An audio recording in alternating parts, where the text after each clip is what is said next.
the Western liturgy that we've inherited is special because perhaps it's not so special, that it's something that the Church has been doing for nearly 2,000 years. And in the course of that time, the best of the best continues to survive, and that which is faddish or pop culture-ish tends to fade away. Instead of just, somebody up there trying to relate through a recent television show, some way like that. I mean, we're doing and saying things that have gone on in a similar way for hundreds of years, and so that makes me believe in it a lot stronger. We've inherited the most profound reflection on Christian faith and practice in our hymnody, in our liturgy, the way we conduct ourselves with reverence and with movement.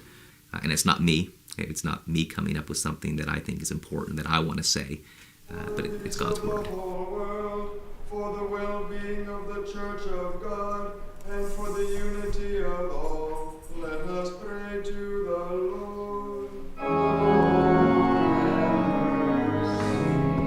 I like that on the divine service how we really say back what God has given us to say.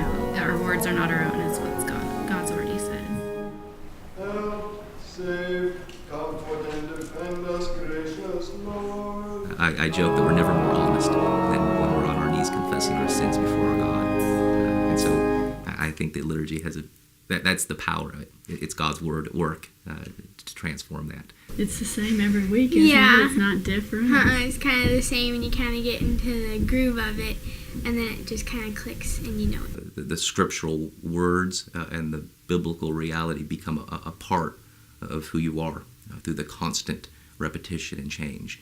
It's so interactive that you have to be prepared and be ready, and because you're participating in the service. And while there's always the danger of something becoming rote, that would have more to do with my heart than the liturgy or the tradition itself. The liturgy or the tradition is there to form our minds, that our minds might be the mind of Christ. It really, to me, makes a lot more sense about why in the world we would come to church.